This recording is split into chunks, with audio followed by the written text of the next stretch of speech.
Yeah, we back. Yeah, we back. Now, today's video is going to be a follow-up video to one I dropped last night entitled Divestors vs. Exoticals, the Colorism Conversation. Now, I promised somebody in my comment section that I would do this video because they came into my comment section and made some rather bold statements. They made some bold claims. So I promised that I would follow up and make another video. So I'm a man of my word. So not wasting no time. Let's get into it. Now, of course, as we know on Black YouTube, there's many different communities, many different groups and factions on Black YouTube, right? You have the pro-blacks, and within the pro-blacks, you have the FBAs, you have the Pan-Africans, you have the a bunch of different factions, right? Then you got the Black women empowerment sector. Then you also got the Divestors. Then you also got also a new emerging faction now known as the Exoticals, and these women are women of mixed ancestry who are pretty much expressing themselves and giving their thoughts and opinions on society and establishing a community for themselves. And in my video I dropped last night, I spoke about the growing tension that I've been observing between two factions in particular, right? You have the Divestors and then you have the Exoticals.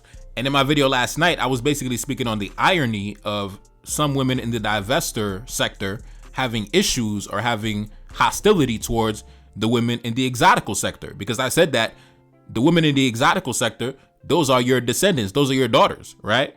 And in my video yesterday, I gave my definition of colorism, right? And I defined colorism as originating from the colonial power structures and the colonial hierarchies where proximity to whiteness or European ancestry was associated with higher social status and associated with privilege. And I also said that darker skin in this system was stigmatized and discriminated against and marginalized. And that was essentially the beginnings of colorism. So when I gave my definition of colorism, I defined it from a historical and anthropological point of view.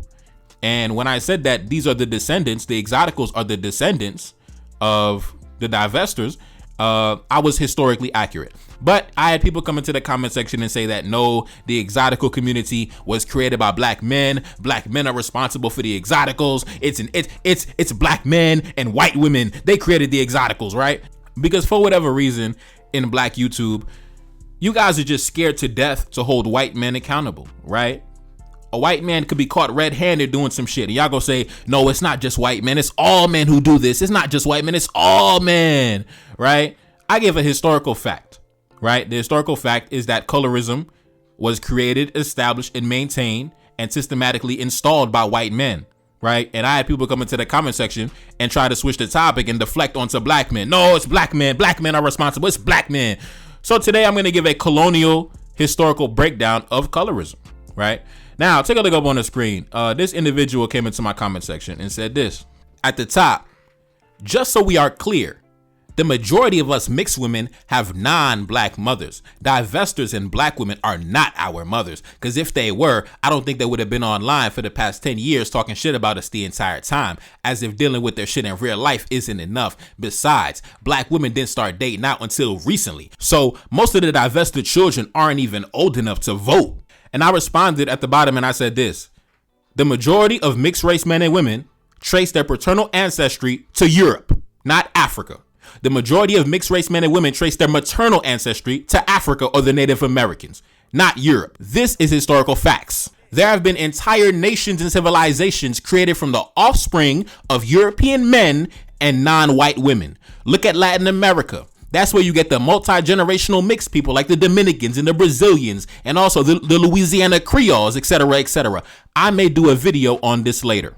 Then she went on to say, everyone can trace their maternal lineage to Africa if they go back far enough. That has nothing to do with the immediate parents, not some great-great-great-grandparents from centuries ago. I'm talking about mixed people in America in the last 50 to 60 years. Nice try, though.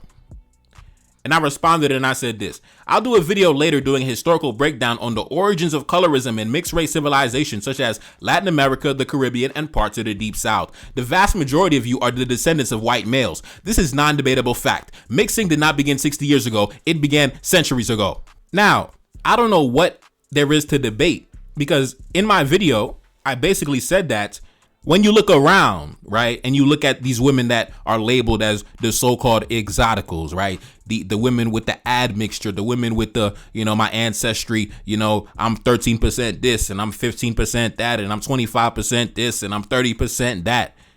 Those mixed populations are the legacy of European males. That's the legacy of the European colonists. This is the historical reality. There is no debate to be had when it comes to this topic. So when you look around and you see the mixed race Brazilian women, and you look around and you see the mixed race Dominican women, and you look around and you see the mixed race, Louisiana Creole women, and you look around and you see, women like Beyonce, and you look around and you see women like with these multi-generational mixed heritage, that is the legacy of white males. These are the descendants of white men. But you see, in an effort to help the white man avoid accountability, this lady tries to limit the historical record to the last 40 years, the last 50 years. You see how she cleverly tried to wipe out and eliminate and ignore the last 500 years, and we're going to limit the historical record down to the last few decades, right? In an effort to essentially deflect off of the European colonists and deflect blame and accountability onto black men. I noticed that a lot.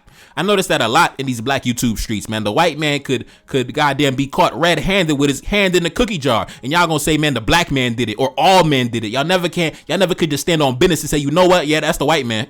The white man did that shit. And I don't know what it is, man. I don't know if it's the epigenetics from slavery. A lot of y'all still scared of the white man, man. I can't speak against the white man. I'm scared to speak against the white man. Y'all gotta get that coward ice out your heart, man. A lot of y'all, man, goddamn, y'all scared to hold the white man accountable for any goddamn thing. And to try to say that mixed race women just started popping up in the last 30, 40, 50 years, you're just ridiculous, man. To be honest, this is not even worth having a debate about. I shouldn't even have to make this video, but like I said, I promised I was gonna make it, so fuck it, let's get it. Now, like I said before, when you examine the historical record, where did the exoticals come from? Where did mixed race men and mixed race women in the Western Hemisphere come from?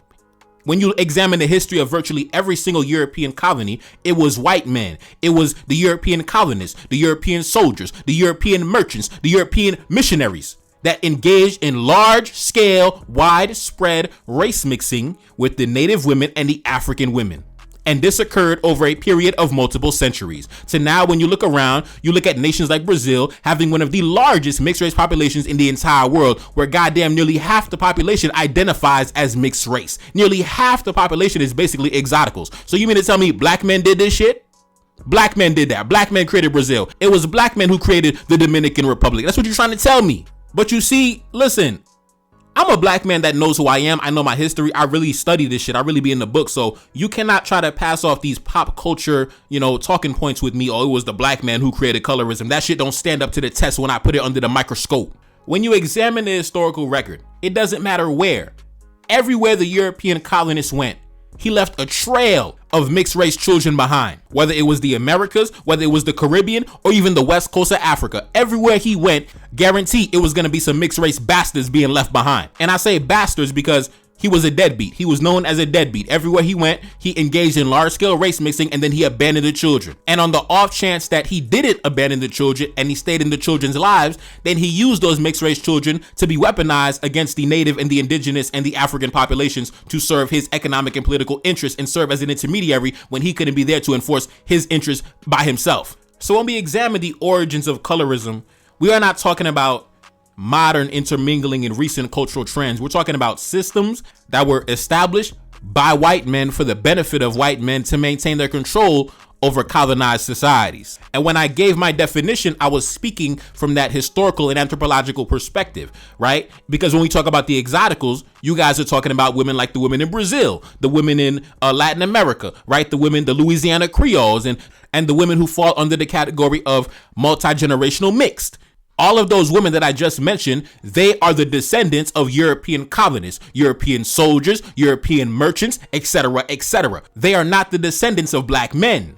And even if you do want to measure or make a comparison between women who are the daughters of black men who happen to be mixed race and the women who have mixed ancestry, who are the descendants of the European colonists, I guarantee, I don't think you want to weigh it on the scale. I don't think you want to weigh it up on the scale, because we have whole entire nations and civilizations. I'm talking about whole entire countries and nation states that the vast majority of the population are literally the direct descendants of European colonists. So I'm gonna tell you right now, I don't know who you are, young lady, but you don't want this smoke with me. You don't want to go toe to toe with me on this topic. You don't want no smoke with me. You know what I'm saying? But anyways, let's get into it, man. Now today, man, we're going to dive into the origins of colorism, right? The origins of colorism.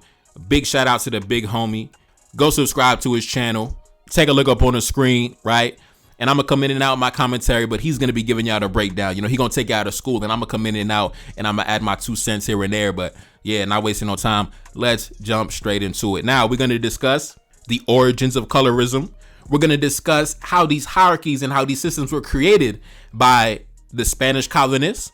And like I said, the Spanish colonists is really the reason why you have all these so-called exoticals running around. These guys talking about, man, I got to go to Brazil. I got to go to DR. I got to go to Colombia. I got to go to Peru. I got to go to, you know what I'm saying? Yeah, the Spanish colonists, the European colonists from Spain. He's the reason why all them mixed race women walking around, all them light-skinned women running around. You could talk, go blame him. Go lecture him. Don't come talk to the black man. The black man is not responsible for that. But anyways, man, let's get into it. Run the footage. I'm going to come in and out. Let's go. It's important to know a little bit about colonial slavery under the Spanish so we can see some of the similarities and also some of the differences to that of the English. And also so we can get inside of the mind of these Spanish conquerors and understand their strategies of domination. And they were more subtle and snake-like and slithering in their conquering strategy in the beginning, right? But the Spanish, on the other hand, they got right to it. And they brought out their armies, the Bible, right, and all the other tools necessary to start the immediate domination of these other people. And so Dr. Smedley writes that they had an elaborate colonial bureaucracy, which was a structured system of government which had a certain set of rules and regulations, and also had a hierarchy where the crown was at the very top, ruling from afar over there in Europe, sitting back thinking and strategizing all day.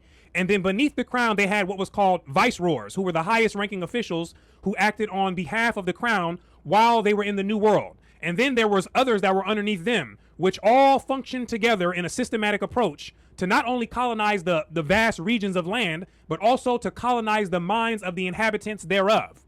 Now, in this section of the video, the brother begins to lay down the groundwork. He starts out talking about the Spanish colonists because the Spanish were the first to arrive, right? I believe Christopher Columbus, the first place that he landed was the island of Hispaniola, which is present-day Haiti and the Dominican Republic. He landed in 1492. So it was the Spaniards that first landed, right? It was the Spaniards that first, got the race mixing popping off first, right? Smashing the Native American women, and then later on, violating our great-great-grandmothers. But that was the origins of colorism right there, once the first generation of mixed race people were created by the Spaniards. Now let's continue. They came in there and got to work immediately. And what did they do? The same thing all these other colonizers did. Come in there, set up rules and regulations using the tool of the law. And how does that tool function? It creates these imaginary boundaries that govern the behavior of humans. It tells people what they can and also what they cannot do, what is and what is not acceptable within any particular society. So human laws, they're ideas that's created within the world of imagination, and they're flexible and subject to change and also subject to disobedience, which is where the penalties comes in as an act of enforcement.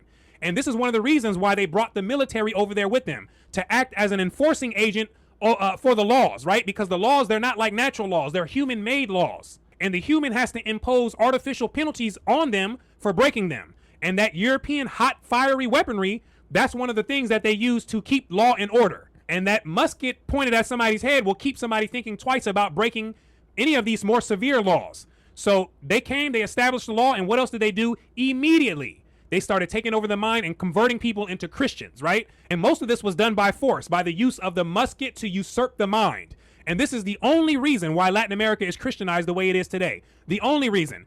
It's not because they found some truth about Jesus that was so appealing that they voluntarily dropped what it is that they were doing, their belief system, and picked this up. That's not the case. Their ancestors, many of them were forced to accept this. And then once they accepted it and internalized it, they began making miniature copies of themselves, right? When they had kids. And that's the process that has largely continued over the centuries. And so we have law and religion being immediately established by the colonial Spanish conquerors. Now let's keep going.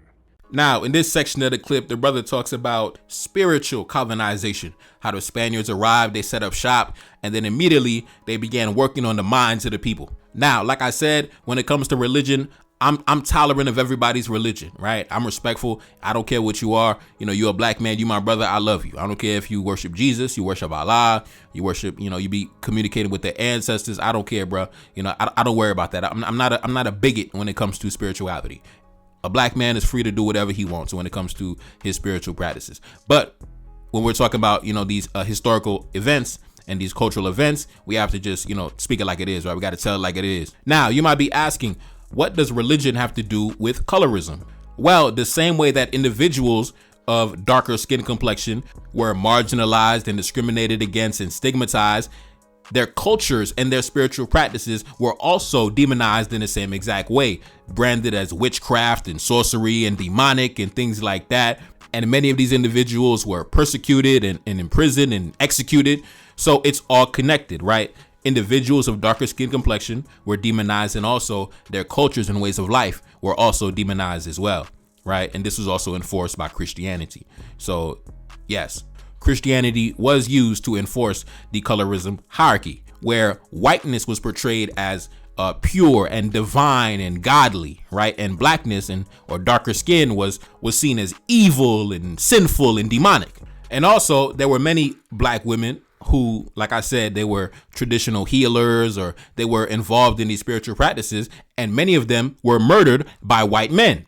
So many of our female ancestors were killed due to the fact that their spiritual practices were seen as demonic, and also they used their knowledge of the spiritual practices to not only poison the European colonists, but also to try to liberate their people. And women like this played a key role in the beginning stages of the Haitian Revolution. And the European colonists absolutely hated these women. And anytime he got his hands on these women, he killed them, because he knew those women would use their powers for good. They would use their knowledge for good to try to eliminate the European colonists and liberate their people. So, shout out to our female ancestors that stood on business, man. Unlike you coward ass women scared to hold the white man accountable, always trying to deflect blame onto the black man. You coward, and your female ancestors spit in your face. Fuck you. Let's continue.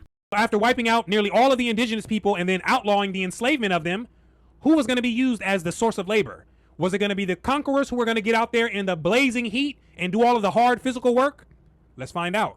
As Indian populations declined, a growing demand for labor resulted in decisions to import more Africans who had already demonstrated their viability as workers in tropical zones. Now, it was at this moment, right? Everything you want to trace everything back to, whether it's racism, colorism, whatever ism you want to talk about, it was at this moment when the European Spaniard decided that we need to go to Africa because we need a labor force, because these Indians right here, man, these niggas is weak. These Indians, man, these niggas is weak. So, we need some real strong people who can really work under the heat. So it was at that moment that the black race was to be stigmatized and demonized for centuries to come. Now let's continue. Social structure was further complicated by class and status divisions and internal rankings within the European, Indian, African, and mixed groupings. A variety of civil laws were passed to keep the Africans, Indians, and mixed bloods apart. And for what? Was it because they believed that these people coming together was something naturally wrong to do? No, it's because they wanted to retain physical differences. Why? So the status could be easily recognized by those physical identifiers, right? That's all that these colonial systems were about, right? They're strictly about strategies of domination. That's it. That's all that's coming out of there.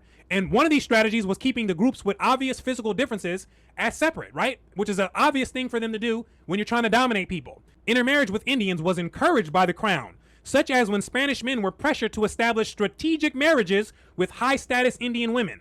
And what was the strategy behind doing this? To strategically position the Spanish men in these indigenous populations, right? So they could be used as an influence and a source of control over these groups. That's one instance where this would make sense. Let's keep reading. Now, over the past couple weeks on my channel, I've been talking about how intermixing has been used as a method of conquest. And as you can see in his presentation, the good brother said that intermarriage between Indian women, Native American women, and European colonists, the Spanish colonists, was encouraged by the crown, right? Where the European colonists were pressured to establish strategic marriages with the high status Native American women. And why did they do this? To usurp the power of the indigenous male, to indoctrinate the future generations, and to establish these hierarchies, these racial caste systems that was enforced throughout the generations. Even still to this day, when you go to these Latin American nations, these caste systems are still in effect, still to this day.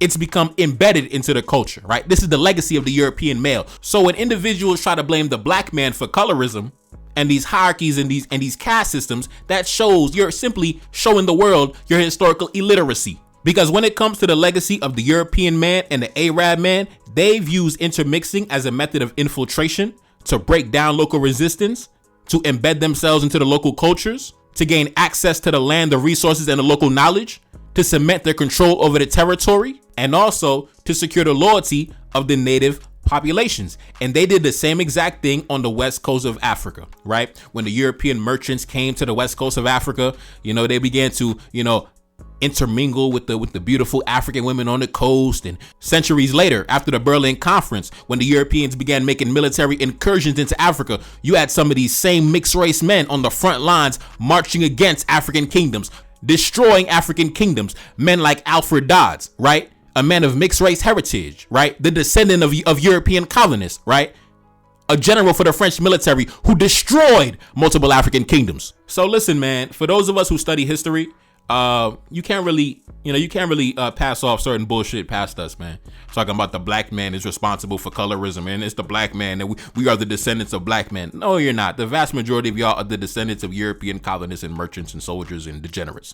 All right, stop it. If you want to weigh up on the scale, who's the descendants of black men, who's the descendants of white men? Listen, the descendants of white men it's gonna be millions upon millions upon millions upon millions upon millions. Now let's continue. An important feature of these societies was the number of Spanish or high-status men who recognized their children by Indian and African-descended women.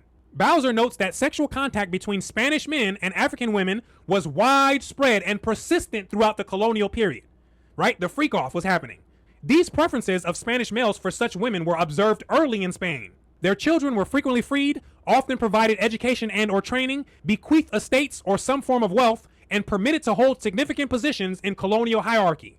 Now, here we see the hierarchies being established, right? Because obviously the European male, he's going to position himself at the top, and then his hybrid, his mixed race children in the middle, and then, the black African at the bottom, right? What'd he say in the presentation? Their children, their mixed race children, were frequently freed, often provided education and training, bequeathed estates or some form of wealth, and permitted to hold significant positions in the colonial hierarchy. And this happened all across the colonies, man. All across the colonies, man. All across the colonies.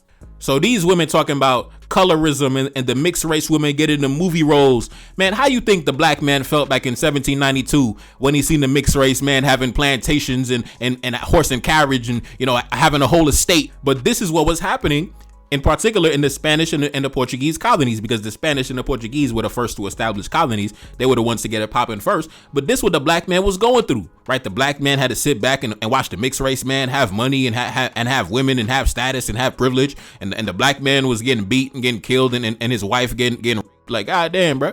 And the only difference between me and you is that my father's a black man and your father's a white man. That's the only difference. That's the reason why you high up in the sky like this and I'm down at the bottom. God damn.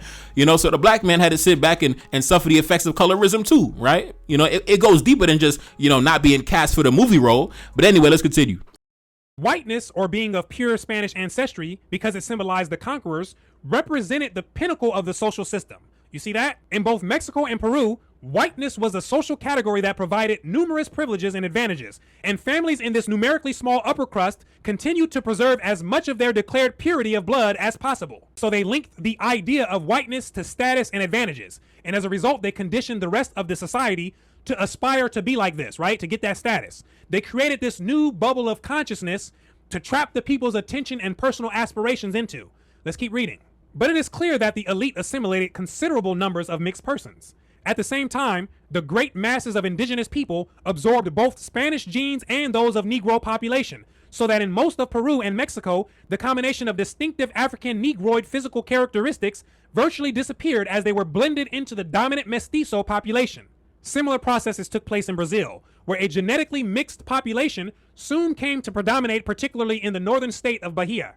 The mulatto escape hatch, as Degler called it, allowed those of mixed backgrounds to function in interstitial areas of the economy, to have training and skills not available to freed blacks, and to achieve levels of political and social status closer to that of whites. So not all the way down in the pit with the blacks, but still not all the way up there with the whites. Prejudice and discrimination against individuals with rich skins, which reflected their slave ancestry, characterized all of the Latin colonies in various forms and intensities. The value hierarchy ensured the persistence of color preferences, which were exacerbated in the post-colonial period. Black, Indian, and white, and every mixture among them, became not racial classifications, but synonyms of individual social rank. Now, we spoke about the Spanish and the Portuguese. Obviously, the world champions of race mixing, for certainly. I mean, the Spanish and the Portuguese, like I said, they created whole entire countries, whole entire civilizations where damn near the whole population is mixed race. The whole population is mixed race. The whole country is damn near mixed race, bro. The black man ain't never did no shit like that. The black man never created whole entire countries and left whole entire civilizations behind full of mixed race people. And the fact that that woman tried to come into my comment section and try to debunk me when I said that the vast majority of mixed race people are the descendants of European men and non-white women, mainly the Native American women or the African women. That's a fact. It's nothing to debate, bro. It's no debate to be had. Are there mixed race men and women who are the sons and daughters of black men? Absolutely. But when you compare the population size of who are the descendants of white males and who are the descendants of black males, there's no comparison. Because when you examine the legacy left behind by the European colonists, you have to throw in the Dominican Republic, Cuba, Puerto Rico, Mexico, Guatemala, Honduras, Nicaragua, Costa Rica, Colombia, Venezuela, Ecuador, Peru, Bolivia, Brazil, Paraguay, Uruguay, Chile. Like, bro, these dudes left whole entire continents full of mixed race people. Even in a country like Haiti, who you assume that, stereotypically you assume that Haiti is just full of dark-skinned people. No, the European left behind a decent population of mixed race, light-skinned people here too. In fact, in Haiti, there's been whole entire race wars that occurred between the mixed race population and the black population. I'm talking about outright warfare and violence between the mixed race and the blacks. So, like I said, man, everywhere the European colonist touched down, he left a trail of mixed race kids in his wake. He left a trail of mixed race kids behind, man. That's his legacy. That is his cultural legacy, right? So when y'all women be talking about, oh, the light-skinned women and the light-skinned women, go blame the white man. Go cry to the white man, all right? Go yell at the white man. Don't come yell at the black man. The black man had to suffer under that shit too. Now, let's continue. Now, like I said, the brother, he gave a good presentation on how the Spanish and the Portuguese colonists established these hierarchies of colorism, of which the French and the English and the other European colonists simply built upon what the Spanish and the Portuguese originally established. Now he's going to talk about how the French established these hierarchies with themselves at the top and the blacks at the bottom. Now he's going to talk about a gentleman by the name of George Cuvier. And like I said, a white supremacist. And during the 18th century and the 19th century, the Europeans began trying to legitimize their beliefs by putting it into literature. So you would have a lot of scientists, you would have a lot of authors, you would have a lot of men who were respected as intellectuals who tried to legitimize these beliefs that the black race was an inferior race and that the European race was the superior race. And the closer you are to the European, the more closer you are to civilization. So they spent the majority of the 1700s and the 1800s trying to legitimize these beliefs through literature. Now he's going to talk about George Cuvier. Now let's continue. And Cuvier was influenced by the works of anthropologist Johann Friedrich Blumenbach, who was one of the fathers of pseudo-scientific racial classifications in the 1700s. So that's where we're at right now in the chapter in reference to zoologist George Cuvier. Now let's keep going. He simplified Blumenbach's schema by positing only three main types: white Caucasian, yellow Mongolian, and black Ethiopian. But he also began to argue that the three races were permanent, that they had developed in isolation, and that they could be placed in an even clearer hierarchy with Europeans at the top and black Africans who were closest to the apes at the bottom. And I hope you didn't expect anything different. Did you think that he was going to place the group that he belonged to at the bottom? Of course not. He was going to interpret the information and find any reason to place the whites, the group that he belonged to, at the top, and the blacks at the bottom, right? Who are supposed to be just one notch above the apes, because the idea was that most of the blacks didn't know how to accurately think. And so that's just one of the reasons that they used to justify putting them at the bottom. But these are just some of the correlations that they made, which helped provide some justification for slavery and also seeing other humans as inferior, because obviously they were going to rig the results and interpret them in a way to favor the preconceived ideas about whites being a superior species, right? So let's move forward right now into some of this color thing. To some degree, it was surprising that color classification should have been retained at all. But this was indicative of a trend within Western thinking about racialization that needed to distance everyone else from the whiteness, which is to say, beauty, culture, intelligence, and level of civilization that was reserved for Europeans only and, later, Americans. Not the indigenous peoples, but their European colonizers. Now, the French took the racial classifications to whole different levels, right? Obviously, themselves at the top, their mixed race offspring, below them, the Afghan, the free blacks, the mixed race. And then obviously then you had the mulâtre, the 50%, the half and half. Then you had the quadroon, then you had the grief, and then you had the métis, and then you had the 5/8 European, 3/8 African, the 7/8 European, 1/8 African, the offspring of the grief and the African, the mixed race and the indigenous. Then you had the person who's of African ancestry but of lighter skin. Then you had, you know what I'm saying? Like, bro, the French was just going crazy with the goddamn colorism, bro.